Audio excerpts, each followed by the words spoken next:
Darating ang araw, ako'y tatahimik. Mamayapak ko'y unti-unting mawawala sa landas. At sa huling hininga ng aking paglalakbay, mamamatay pipikit habang nakahimlay.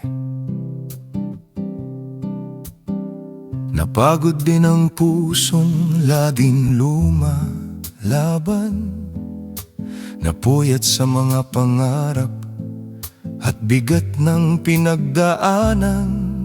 Sa bawat tanong na walang kasagutan, tinuruan akong umiti kahit nasusugatan. At kung dumating ang sandaling iyon, natatawid na ako sa dulo ng panahon. Paalam na sa huli kong paglingon.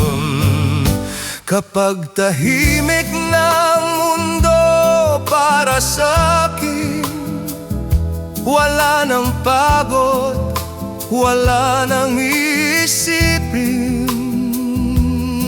Parang ibong malaya sa takip siling, lulutang sa himig ng hangin.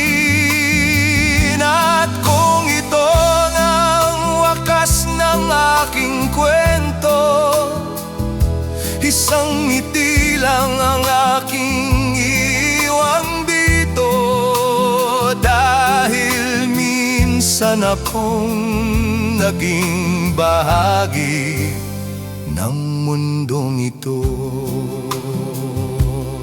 Sa mga kaibigang tumawat nakinig, sa pamilyang nagbigay ng yakap at tinig, salamat sa inyo sa bawat sandali.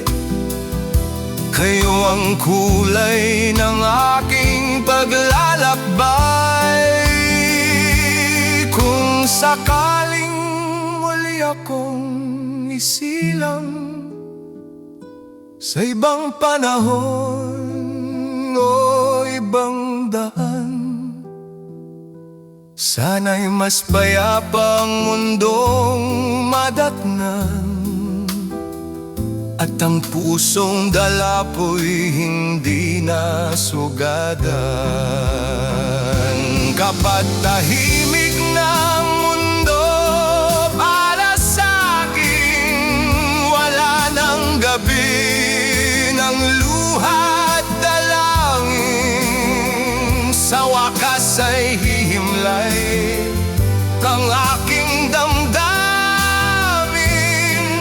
sa yakap ng katahimikan. At kung may alaala mang mananatili, isang simpleng buhay na minsang umiti sa mundong naging tahanan ng aking kwento. At sa hangin na lang ako magpapaalam, tahimik sa haplos ng pagpapasalamat.